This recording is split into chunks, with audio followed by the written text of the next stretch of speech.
Hello dear students, today we'll see dynamic braking or rheostatic braking of DC shunt motor. Now what is this dynamic or rheostatic braking, how it is employed? So this is a type of electrical braking. So we have already seen the regenerative braking. In case of regenerative braking, it was very efficient because it was regenerating electrical energy and the energy was getting fed back to the supply or getting stored into some device. So this braking, it is not like that, but still, instead of using some mechanical means like any brake drum, brake shoe or braking disc or anything like that,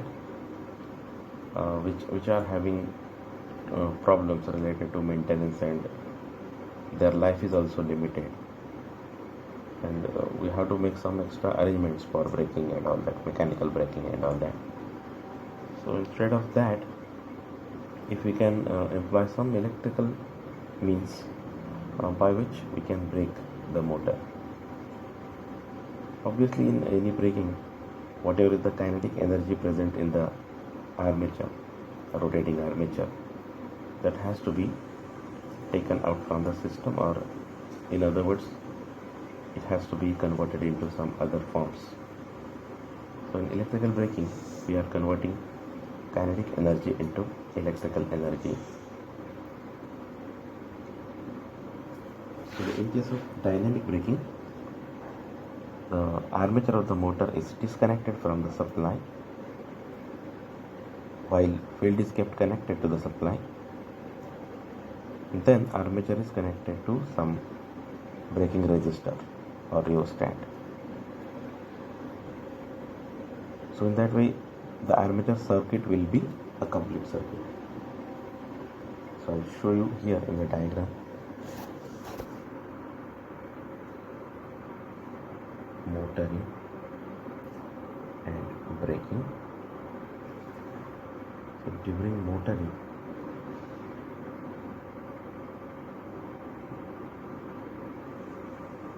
shunt field is connected to supply. Okay, I'll show it here near to the supply so that it will be convenient to draw while braking. So the armature is and field is connected in that way to the supply. Let's say F and FFR, field terminals A and AAR, armature terminals back EMF, and armature current is entering A. So as I have told you that during braking, armature is disconnected from the supply, field is kept connected to the supply, and then armature is connected to some another resistor. So that circuit is like this. Field kept connected to the supply, and armature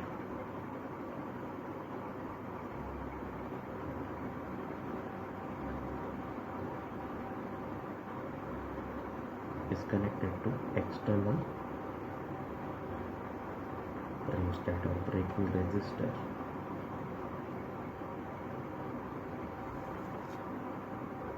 Now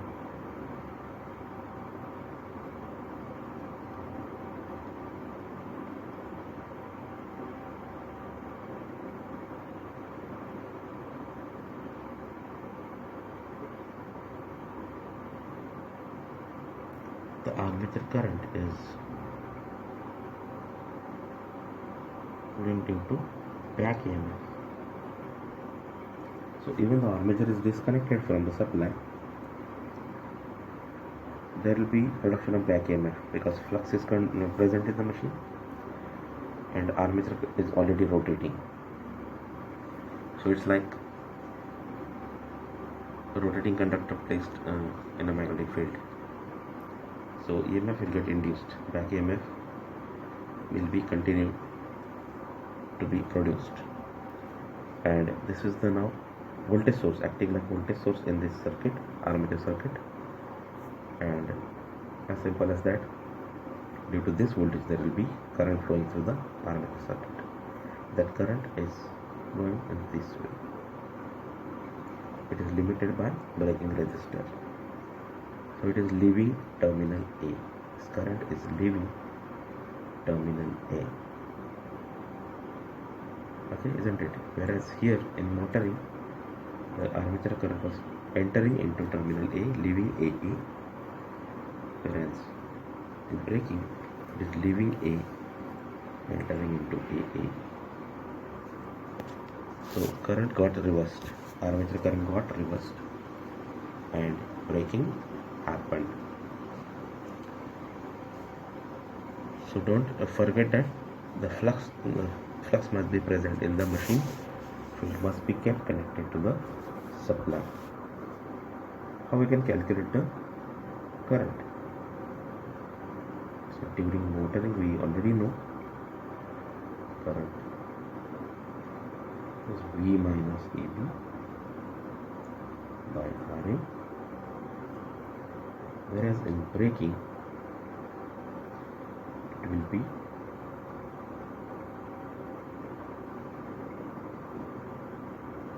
IA equal to minus EB by RA plus RB, isn't it?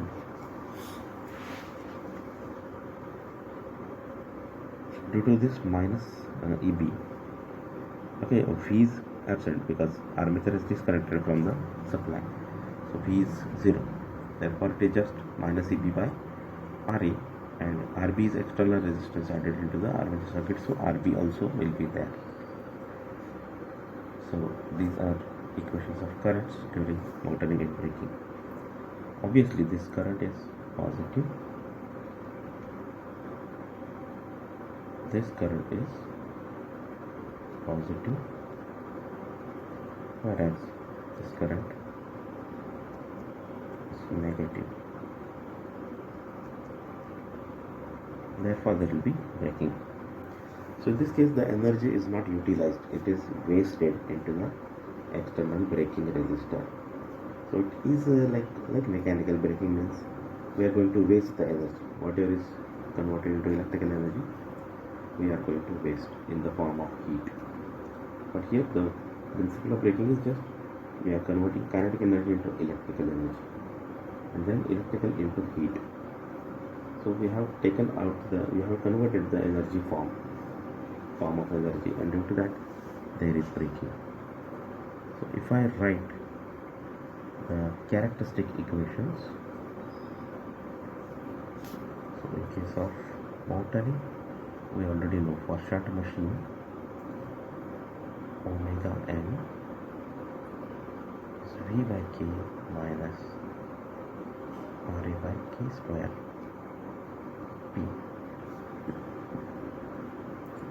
When we plot this characteristic, it's a straight line passing through this point V by K. Now for dynamic braking,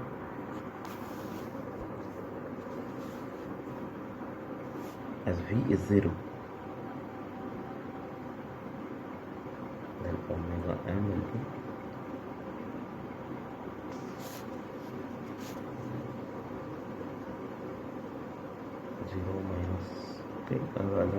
I'll not write that 0. So just armature circuit resistance, that is RA plus RB divided by K square. Here torque will be negative because current is negative. So what is this? This is also equation of straight line passing through origin. V by K is 0, so V is 0, so no y-intercept. There is only slope and the x-axis part. it is also still negative slope, and x values are all negative. So if I plot this curve, obviously it will be lying in the second quadrant, isn't it? Because all values of t will be negative. So it will start from some point and it will be going to the origin. It's a straight line.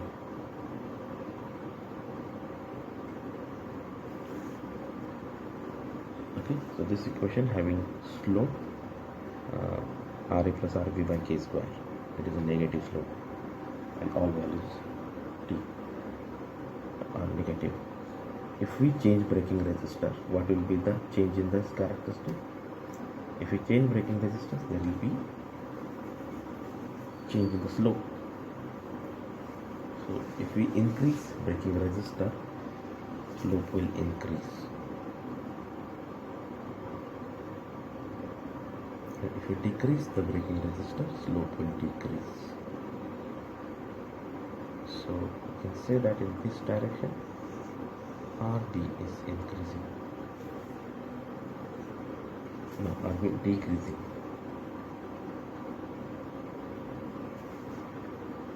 So this is the characteristic during dynamic braking. Now how is the change in the operating point? So initially it will be operating in motoring, and then it will be going to braking. Manually or even some using some contactors, some assembly, we can have this change in the connections, because we have to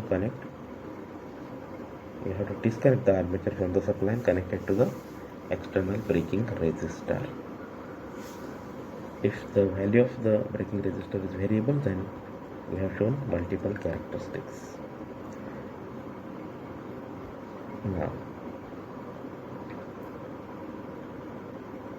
let's say it is operating in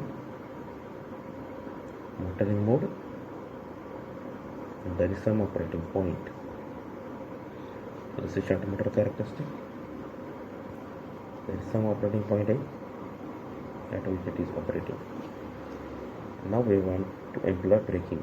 We want to stop the motor using this braking method, because if we just disconnect the supply, in that case it takes more time to stop. I want less time to stop.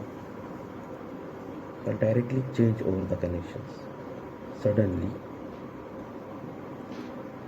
there will be reversal of the direction of current.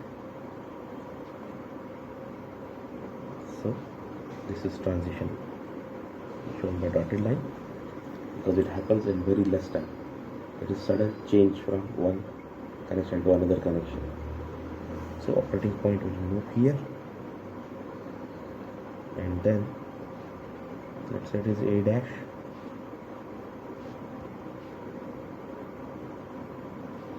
and then it will follow the another straight line equation which is there for braking, dynamic braking. Okay, so when it was at A point, it was following motoring characteristic, so the point was on motoring characteristic. Then we have changed the connections for braking, so the operating point suddenly shifted to another characteristic, and it will be there. So what happens after changeover? So after changeover, as motor is running, there is production of back EMF. So the kinetic energy is getting converted into electrical energy. Then due to back EMF, there is flow of current Ra, or we can say braking current. Torque has become negative because current has reversed. So braking continues, and due to flow of IA, there is continuous power loss in the armature circuit, or in the braking resistor, we can say. And due to this power loss, this system loses energy. So as the speed goes on reducing, amount of back EMF produced is reducing, therefore the braking current is reducing, and after some time it will become zero. This whole loop current will become zero, back EMF will become zero, because motor will stop. Therefore Okay, it is following this.